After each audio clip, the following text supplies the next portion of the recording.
Hi, this is Dr. Bernstein with our June 2017 teleseminar. Before we start, I want to give you the usual warning, namely that my answers to questions are intended for the listening audience, not necessarily for the questioner, because I have not gotten a complete medical history or examined the questioner. There's a very good likelihood that my answer may be incorrect. I just don't have adequate information. But the information I give might be of interest to the general audience. Now, we have a special subject this month, namely, there's now a dilutable basal insulin for those who require small doses, especially children.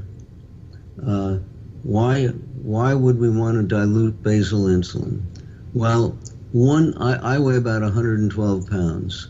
1 unit of Levemir insulin, which is what I use. Actually, I use Tresiba, but I was using Levemir until recently.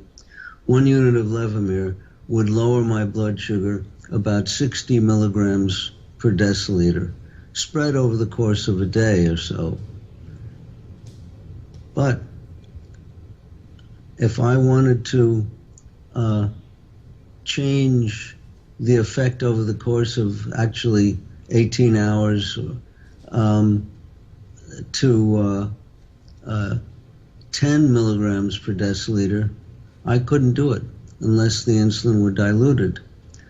For kids, who, let's say a kid weighs a quarter as much as I do, 1 unit of insulin would lower her blood sugar 240 milligrams per deciliter.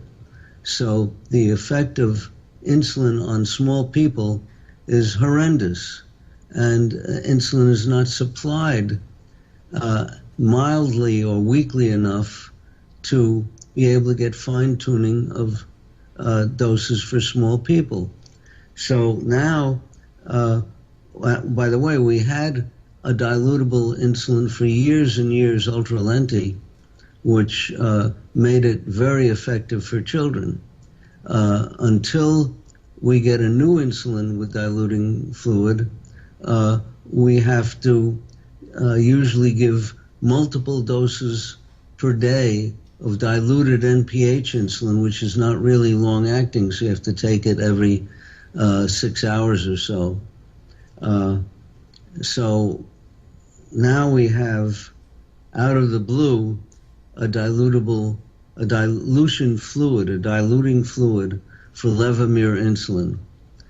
For those of you who are watching our Diabetes University video, you'll actually see a picture of the container of the diluting fluid as it is supplied in the United Kingdom. Now, after much inquiry, hedging, and difficulty getting a straight answer, I finally learned that the diluting fluid being used for Levemir in the United Kingdom is the same as the diluting fluid being used in the USA for regular insulin and for Novolog insulin. And that diluting fluid should be available in the USA at no charge. Your pharmacist should be able to obtain it from the manufacturer, Novo Nordisk, and your physician should be able to order it directly from Novo Nordisk also. In the United Kingdom, I think it's sold. I think you have to pay for it, but I'm not certain. It may be available in other countries, but wherever you live, remember that there's been a diluting fluid for Novolog insulin and Novolin R, regular insulin, for many years, and it probably exists in your country, and you could use it for diluting Levemir. You cannot use it for diluting any other long-acting insulin like Tresiba. and you can't use it for Lantus either. The diluting procedure is described in great detail in my book, Diabetes Solution. So if you want to learn how to dilute your insulin using this diluting fluid, go to Diabetes Solution. Or you could go to a compounding chemist, ask him to purchase the diluting fluid, or you could provide him with the diluting fluid, and he can provide you with diluted insulin. First question. What blood glucose level will trigger hypoglycemic neuronal health? I have no idea what this person is talking about, but I should give you an interesting story. When I got my very first blood sugar meter, the big one that weighed 3 pounds, over the course of the first month or so, had a blood sugar that read 0. And I knew the meter was correct because in those days, the strip changed color. And here the strip did not change color at all. And I repeated it with another strip, did not change color. So my blood sugar was really 0. And did I die? No. Because of the blood-brain barrier, the glucose level in the brain lags behind that of the rest of the body because glucose diffuses in and out of the brain very slowly. So I could have had a blood sugar of 0 in my body, but it might have been 70 or 80 in my brain at that time. So you can survive with a blood sugar of 0, but it's not going to last forever. You better do something to get your blood sugar back up. As far as this question goes, it has no meaning, and I just used it as an opportunity to tell you that blood sugar level is not the same as brain sugar level. There's a time lag. Are there any vitamins or supplements you can recommend to help in lowering blood sugars along with your diet and exercise? Well, if there are, they certainly would not be of value for people who require insulin, type 1 diabetics or severe type 2 diabetics. There are some very mild type 2 diabetics.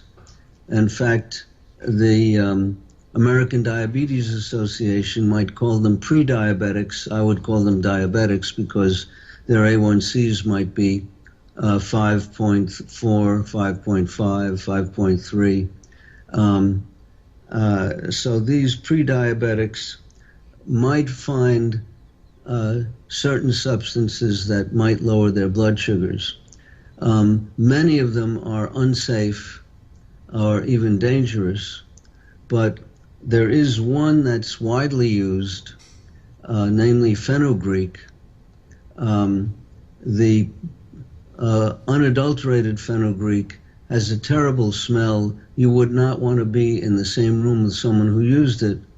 But there's now a deodorized fenugreek available in some countries, and it might have a small effect on blood sugar, but large enough for people who have only borderline diabetes. And I can't say I recommend it. I had one patient who used it, but I couldn't tolerate him in the room because it was intolerable for me, and I did not want to keep him as a patient. And there were no successors to this patient, so I really don't know if there are long-term adverse effects and so on. Type 2 with an A1C of 5.4 on metformin 2,000 milligrams a day. At what point do you think I should stop the metformin?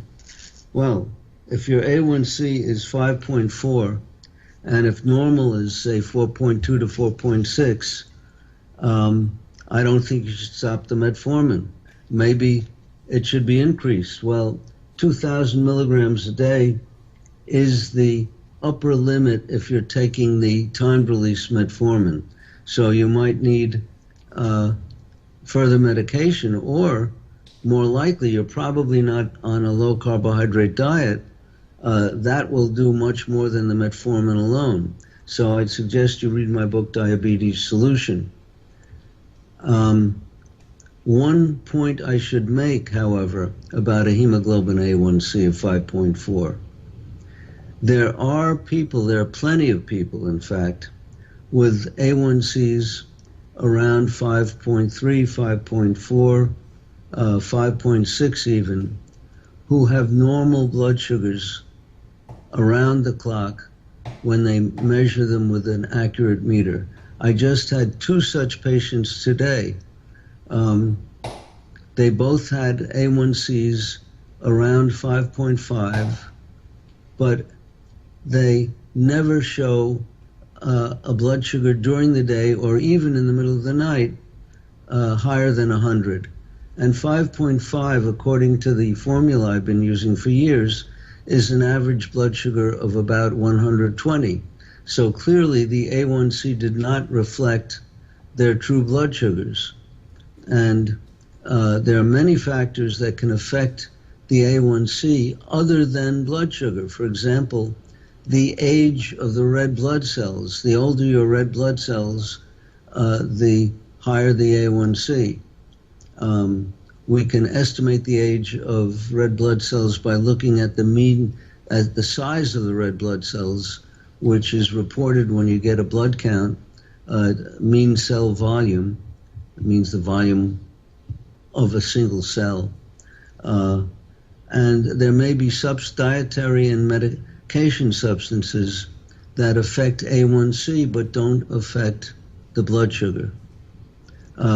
There are a number of supplements that prevent glycation of proteins, and all of these will lower the A1C without lowering blood sugar. I know I should test more often, but the lancing pain is so bad that I cheat and don't test. Is there any way I can obtain a blood sample to test without pain? Well, when I first started checking my blood sugars, I actually used the needle from an insulin syringe to stick my fingers because we didn't have any lancing devices, and we didn't have disposable lancets and so on. But nowadays, there's no reason for the finger sticks to hurt. You have to be doing something wrong. So what I would recommend is, first of all, you get the Gentel, Gentel, Butterfly Touch lancets. And these have a sharper point than most lancets. And they're also annealed so they don't get dull as readily. You can reuse them. And I also like the True Draw device that you can purchase from most drugstores. I think it cost me $6 each, and they're very easy to use. And use the Gentel lancet and a True Draw device. You set the device so that it does not make a painfully deep puncture. You want a puncture that just gets blood without causing pain, and you shouldn't have a problem. Okay. My daughter has type 1, and we have been doing a low-carb diet for almost 2 years. Her LDL was high, 150. I heard that only 1 to 2% of diabetics will have an increase in LDL while on a low-carb diet. Do you know anything about this, and do you have a solution? Well, usually, first of all, I've said this many times on our teleseminars and on the Diabetes University videos. LDL by itself is not really a marker of cardiac risk as they used to think. A better marker might be oxidized LDL, which you can measure, glycated LDL, which is only measured in research laboratories, but more significantly even, small, dense LDL. There are at least two flavors of LDL, actually a spectrum, but it's arbitrarily broken down into two flavors, small dense and large buoyant. And the large buoyant LDL is harmless, whereas the small dense LDL has indeed been shown to be predictive of atherosclerosis. Now, what usually happens when you normalize blood sugars is that the LDL, after a few months, changes from small dense or cardiotoxic to large buoyant, which is benign. And what probably happened in the case of your daughter is that not only did she have this conversion, but she ended up with more of the large buoyant particles, which are less dense. Probably the total mass of LDL, because these are less dense, went down, even though the total number of particles may have gone up. In any event, the only way you could find anything more significant would be if at the beginning you had checked for the particle density, and then on the follow-up blood draw had also looked at particle density. I do this routinely on every new patient. So before a patient even comes in here, I see his lab report, and I know whether he's mostly small dense or mostly large buoyant. And we actually get a number that for each of those. So looking at total LDL just has no meaning.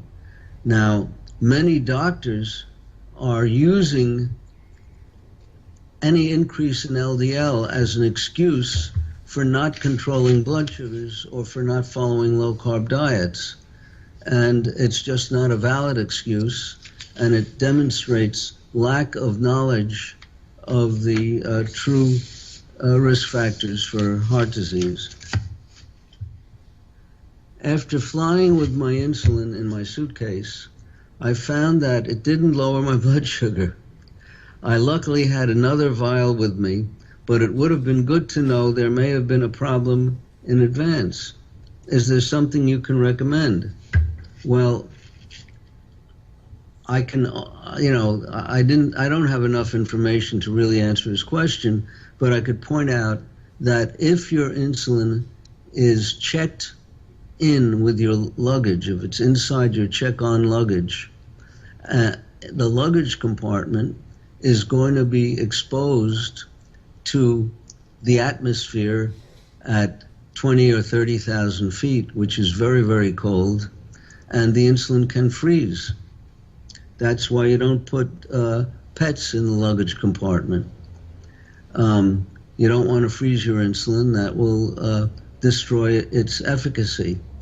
So that could have happened if you checked the insulin.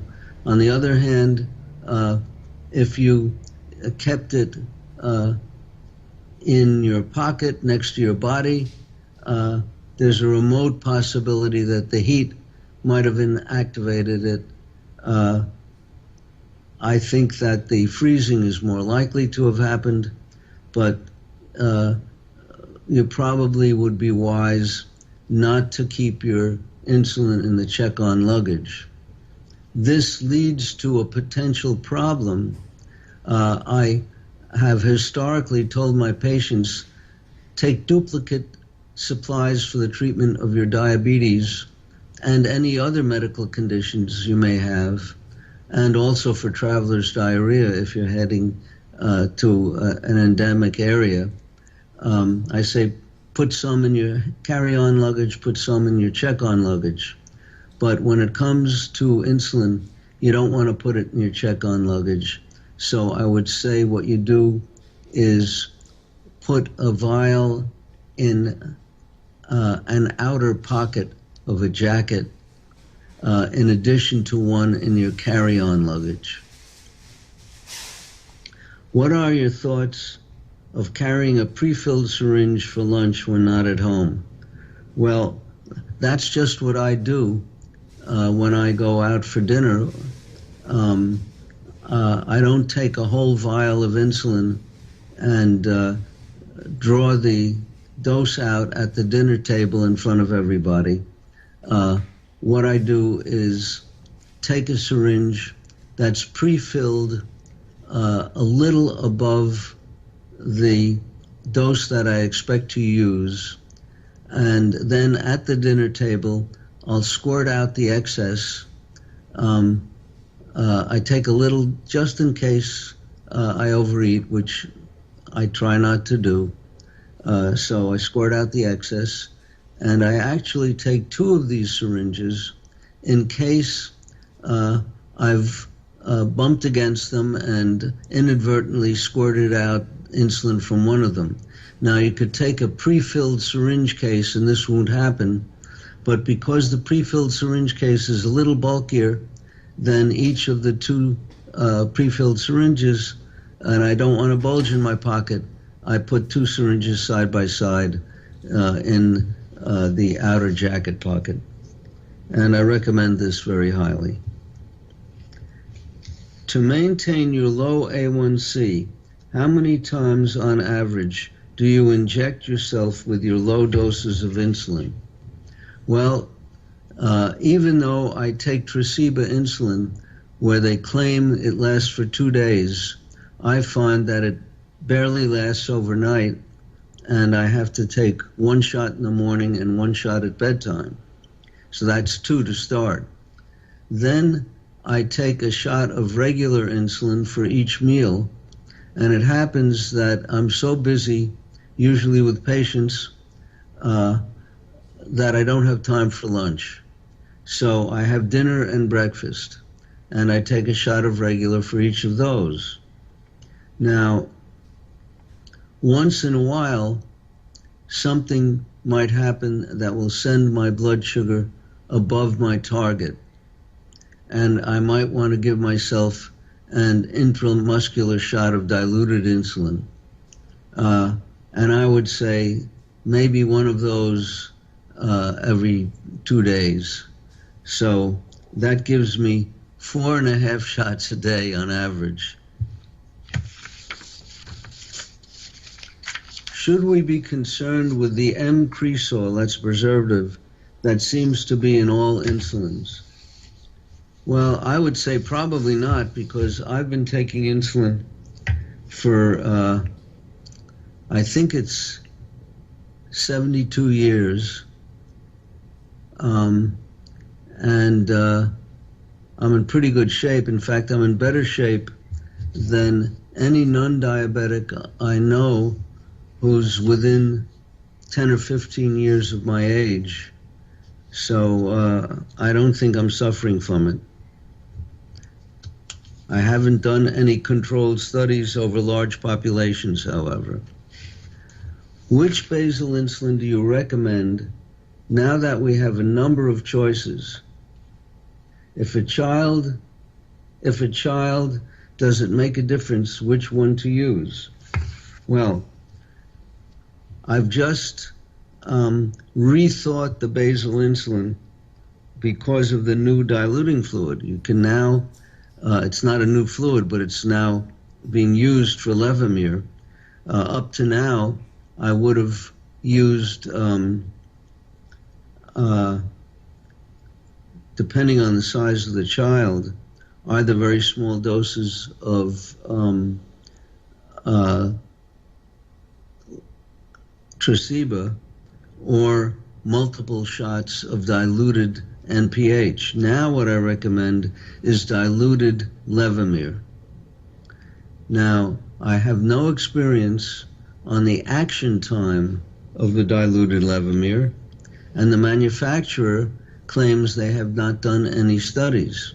So there is a question mark, and maybe the diluted Levemir will not last as long as the undiluted Levemir. I just don't know that.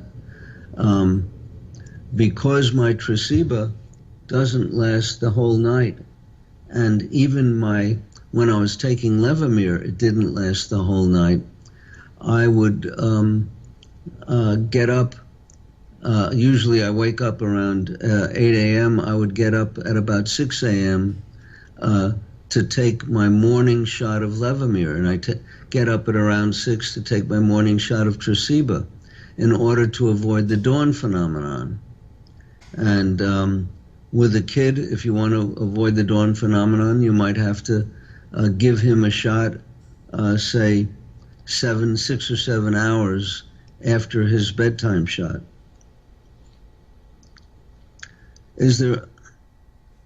Are there any differences between Humulin R and Novolin R? There should not be. I've had patients use them interchangeably depending upon what their insurance, their medical insurance would pay for. The two insulins are supposed to be identical, chemically identical. So hopefully there's no difference. I've never heard any reports of any difference between the two.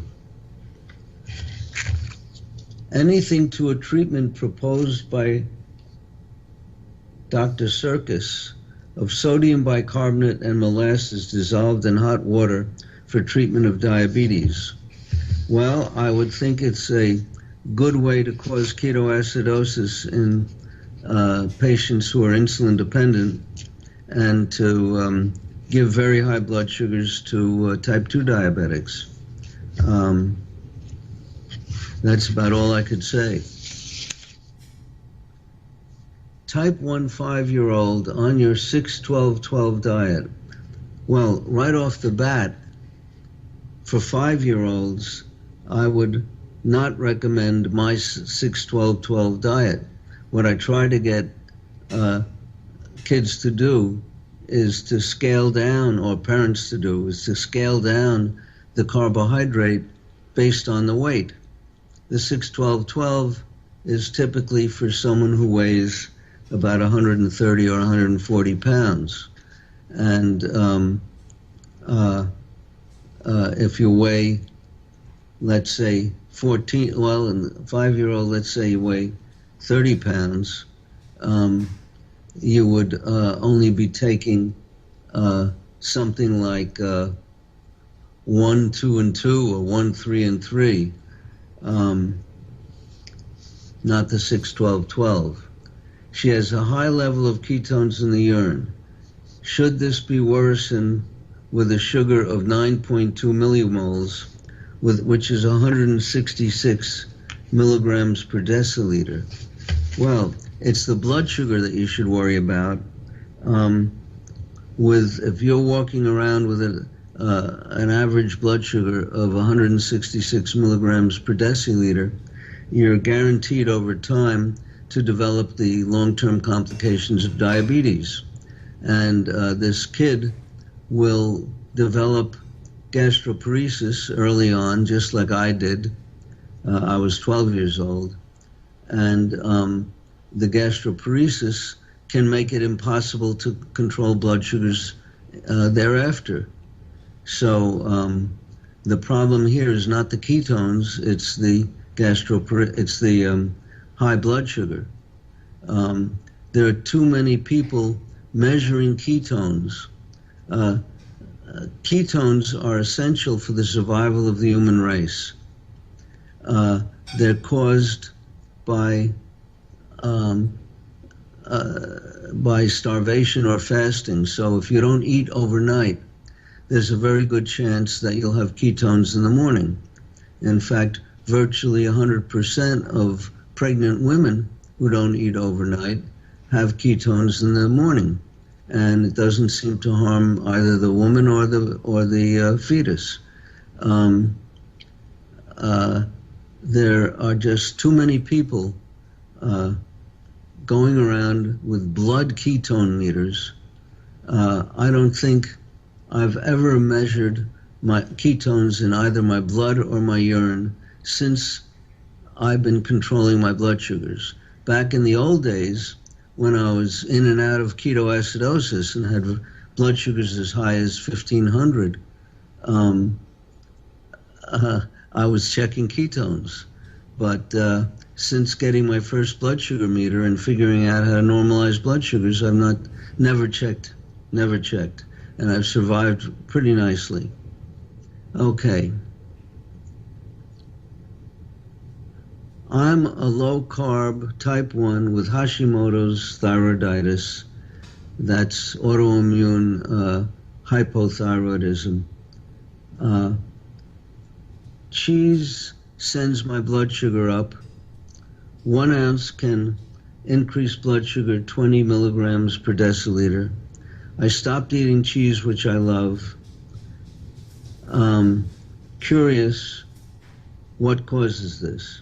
Well, this person should read my book, Diabetes Solution. He'll learn that there's something called gluconeogenesis, where you convert protein to glucose. And every slice of cheese requires insulin to prevent that from happening, or to prevent the glucose that you got from the protein from raising your blood sugar. Also, each slice of cheese has 1 gram of carbohydrate. If you're getting a standard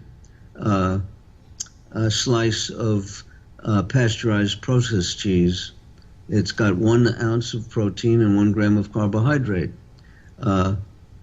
I find that I need approximately a half a unit of insulin per ounce and an eighth of a unit per gram of carbohydrate. So it's very explainable. It's no mystery, no reason to stop eating cheese, but you don't eat cheese as a snack. You eat it as part of a meal and cover that meal with insulin. Next is type 1 for 18 years in medical school. Stopped using the pump because of scar tissue, but now I believe I'm getting gastroparesis and have high blood sugars in the morning and low readings at night. Should I go back to the pump? Willing to do anything. Well, it's a lot easier to read my book than to go back to the pump. And that's what I would suggest you do. Read Diabetes Solution. It gives you step by step everything you need to do. There's also a chapter on treating gastroparesis. I'm not just starting your diet. No, I am just starting your diet, and I wanted to know how long it takes for sugar stores to be depleted. This is another meaningless question. We can say that glucose is stored in the form of glycogen, a starch or a polymer of glucose, in muscle and in the liver. And the total weight of glycogen in a typical adult is about 300 grams. That would be about 1,200 calories. So people are walking around with glycogen stores worth only 1,200 calories, which is not going to last a long time. If you're of average physical activity, it might last you 1 to 2 days. If you're very active, it might last much less than that. So that's basically the story. I would say that you should read my book, Diabetes Solution. It explains this.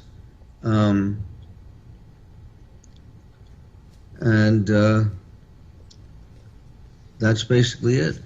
You don't, if you use up all your glycogen, however, I left out one thing. You still have a backup supply because your muscles are made out of protein and the body is capable of converting protein to glucose. So you'd really probably have to be dead to use up all your sources of glucose. That is to destroy all your muscle tissue, including your heart.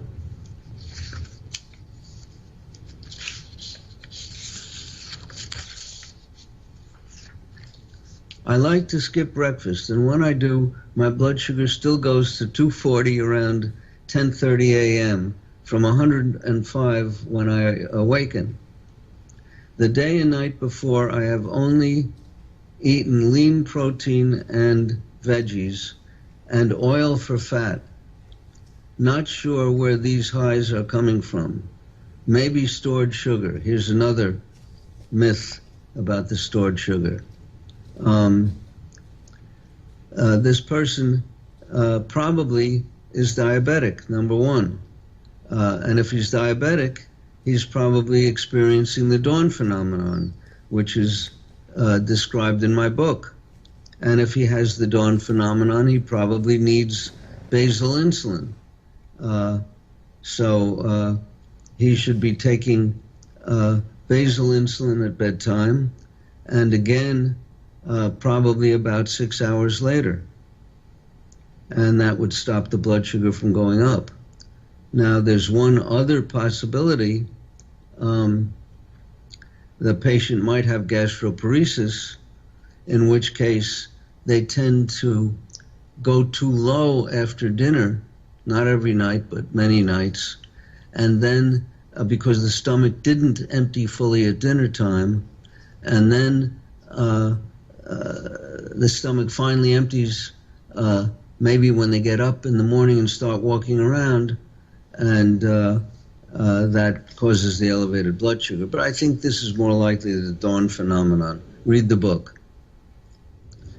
On ketogenic diet for over 2 years, my sugar came down, but I am not losing weight or inches. Showing ketones consistently.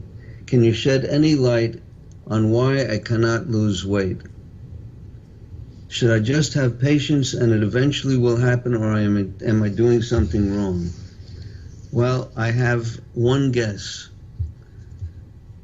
There's now a wave of ketogenic diets which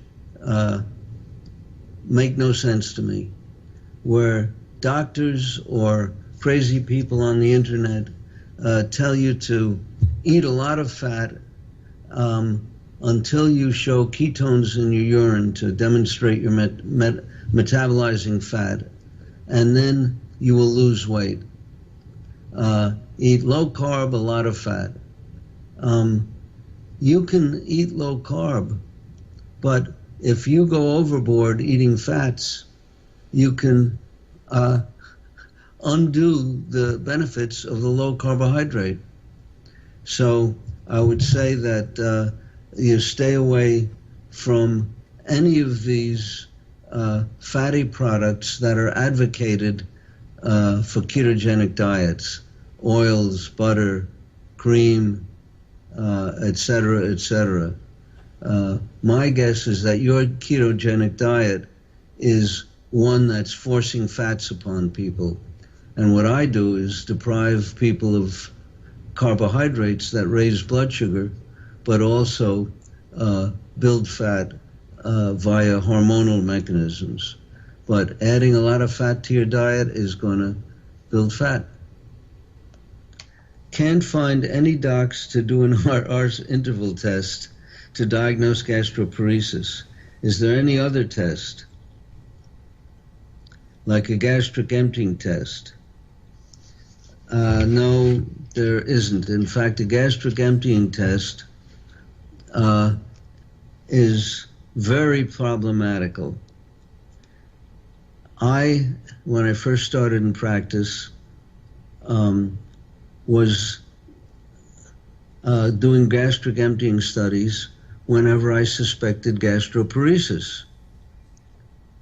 And typically, I had to get four studies before I would get a positive result, before I could make a diagnosis.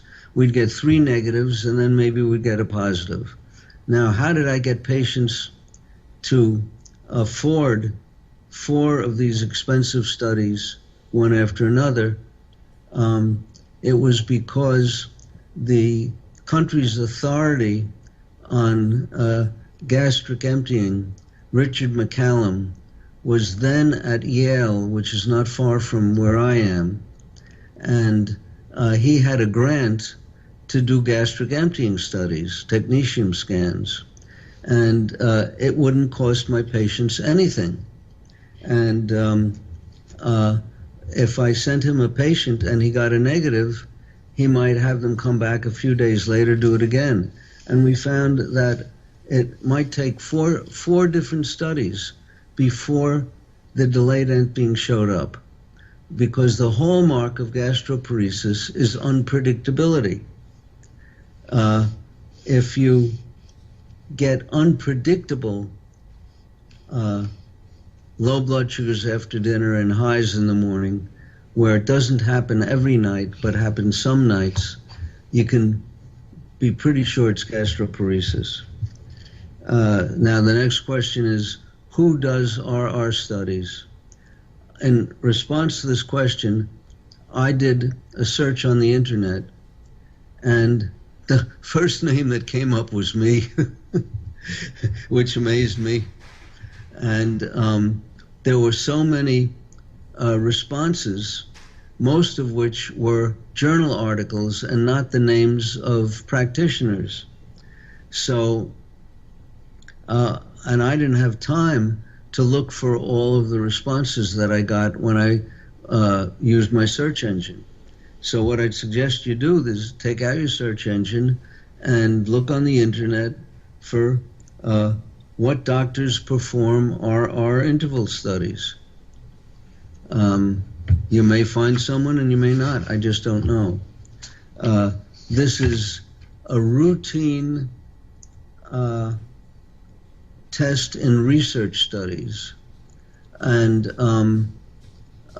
if your doctor either participated in the DCCT trial or in the Accord trial or of a number of other large-scale clinical trials on diabetics, then there's a good chance he or she may know how to do RR studies. I've run into several physicians who knew how to do it because they were active in these trials. They weren't doing it routinely, but they had never thought of doing it.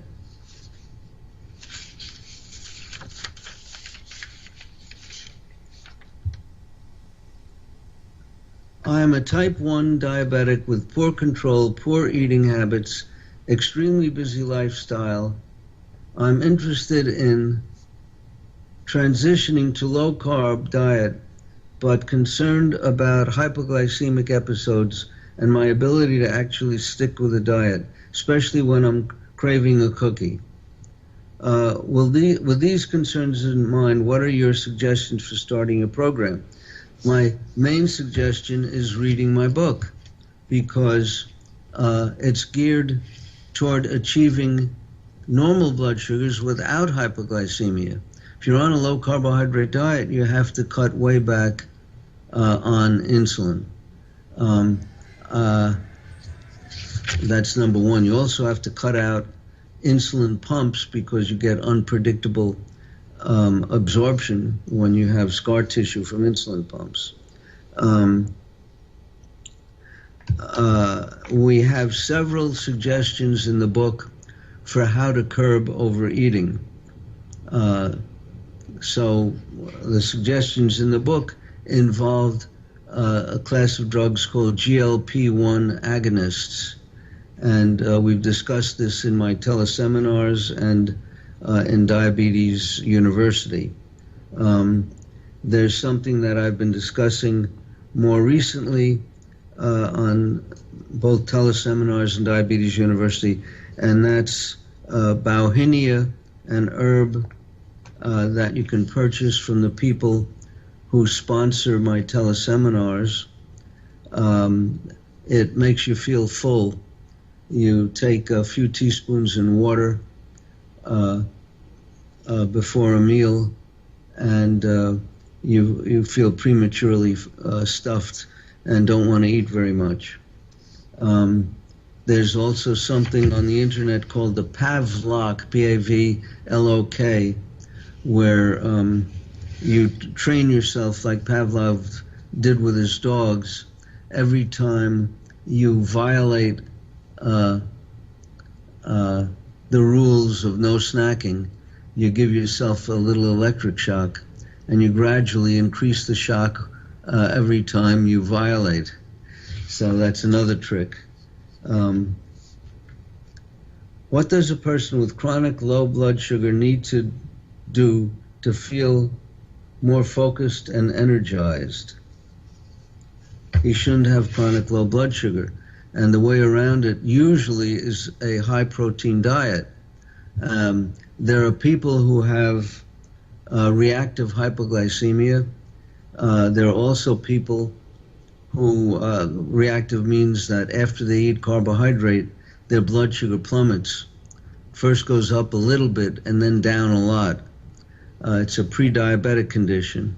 Then there are people who just may always be making too much insulin, which is also a pre-diabetic condition where the body does not respond properly to blood sugar and may be making insulin even when the blood sugar is low.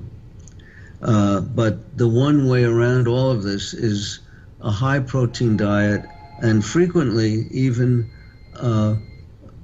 frequent protein snacks. So you might have relatively small protein snacks all day long. And it's not a matter of getting adapted to the low blood sugar, it's a matter of preventing it. Is chronic hypoglycemia a precursor to diabetes? Frequently, it's probably asked by the same person who asked the prior question. It frequently is, yes. Can levothyroxine increase fasting blood glucose? My doctor says no. Can you explain how that happens so I can educate my endo? Well, I really had to think about this one because I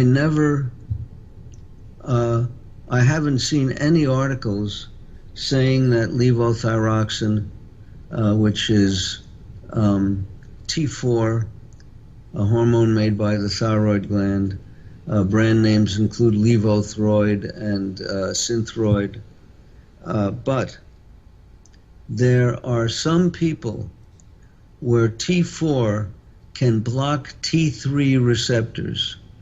T3 is the active thyroid hormone. T4 is only somewhat active.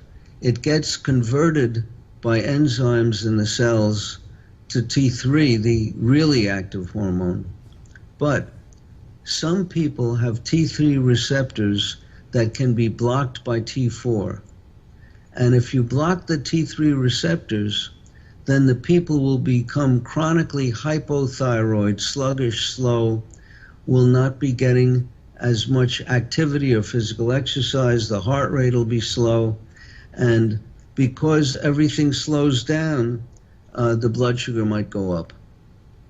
That was the only explanation I could think of. And I'm willing to bet that very few other people would have thought of that explanation.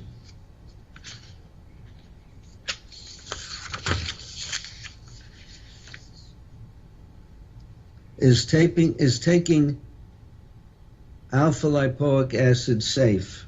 Which form? Will it help with high fasting blood sugar? I doubt it, but there is some mild evidence that it might lower insulin resistance. So there's a possibility. There's a company in Florida that makes a product called Insulow, INSULOW, that you could experiment with. I don't know whether it will be of any value, but and I also don't know how big a dose is potentially dangerous. I do know that the alpha-lipoic acid comes in two mirror image forms, or enantiomers they're called, R and L for right and left, and the R version is more potent than the L version, and Insulow contains the R version. But again, I'm not recommending it. I'm just saying that it's something that you could experiment with, see if it makes a difference.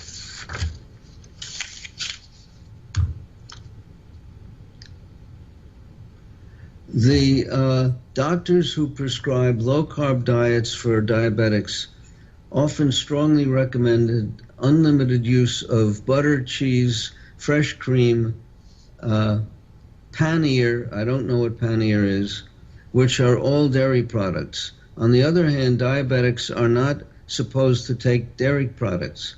Please clarify these contradictory opinions. Well, first of all, I don't know why diabetics are not supposed to take dairy products. Maybe it's because the American Diabetes Association is so down on fats. Now, I might qualify that. They now are disclaiming their aversion to fats, but all of their meal plans and recipes and whatnot avoid fats like the plague, and they still promote high carbohydrate. But there's no reason to avoid fats, and there's no reason to stuff yourself with butter unless you, especially since we don't want you eating bread or crackers.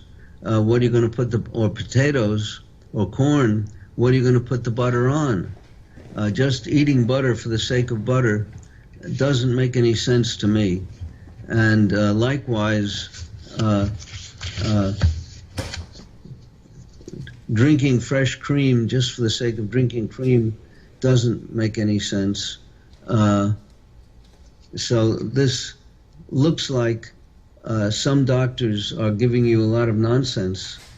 I would say that you read my book, Diabetes Solution, or Diabetes Diet, and you'll see what a reasonable diet for diabetics looks like. For running and training for marathons, would you advise honey along with water inside a flask instead of liquid glucose? I have issues with the taste. Endurance athletes generally have problems with gastric issues if taking something not suitable for them.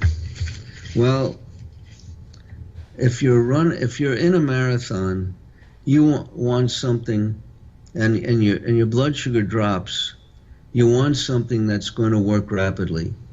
So you don't want to take honey because it's a mixture of sugars, including fructose, which are too long-acting. The fructose might not significantly affect your blood sugar until the race is over. So I suggest liquid glucose. Now, there are many flavorings that you could use. In fact, you could literally make your own. You don't have to buy it prepackaged in bottles. This is what I use, but you don't have to buy it. You could make it yourself. You buy a glucose powder on the internet. It's very inexpensive. And then instead of using water, you could use one of the flavored liquids. For example, I very much like Da Vinci cookie dough syrup and Da Vinci toasted marshmallow syrup. But they have like 30-odd flavors. And you could pick a flavor you like and dissolve the glucose powder into that flavor. Or you could use some water with Walden Farms chocolate syrup, a little bit of the chocolate syrup and a lot of water, and you could get a taste that you find pleasant. That's what I would recommend.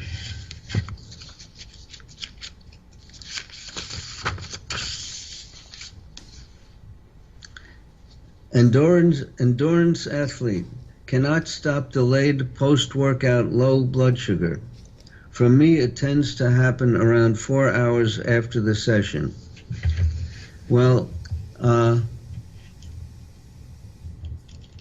I could think of several possibilities. One possibility would be to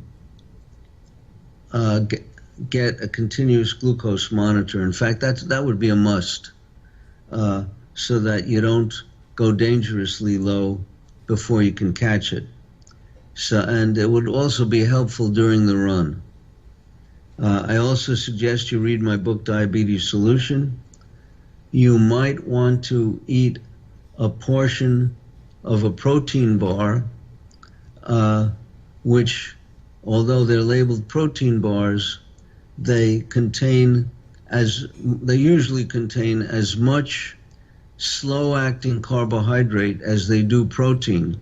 So they will relatively slowly raise your blood sugar, but you have to be careful not to overdo it. So you get a continuous glucose monitor, and at the same time you eat half of a protein bar and see what happens. And also check your blood sugars frequently, maybe every hour, maybe every half hour. 1 gram glucose exists in the form of sweet tarts, candy. Is there any reason not to use it? You could double check the possible reason. I understand that sweet tarts contain maltodextrin and that they each contain about 1 gram of glucose. The 1 gram of glucose is fine for treating hypoglycemia, but if there's also a half a gram of maltodextrin, which is slower acting, you're not going to get the effect you will get from pure glucose. I might add that I have a group working on developing 1 gram glucose tablets, which have been taking off the market by one manufacturer, but I have someone else working on an alternate source.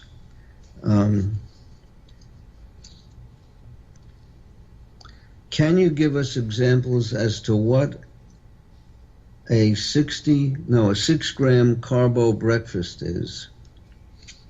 Well, you could use cheese. 6 ounces of cheese would have 6 grams of carbo. You could use nuts that have low glycemic indices, like macadamia nuts, pistachio nuts, almonds, walnuts. These, small number of these nuts, you weigh out a portion according to a table you can get on the internet, and cream, which you might be using for coffee. Each tablespoon has half a gram of carbohydrate. So these 4 things, and you could put vegetables in an omelet, or you could just eat the vegetables. So there are a number of things that you could use to get 6 grams of carbo, or you could combine them.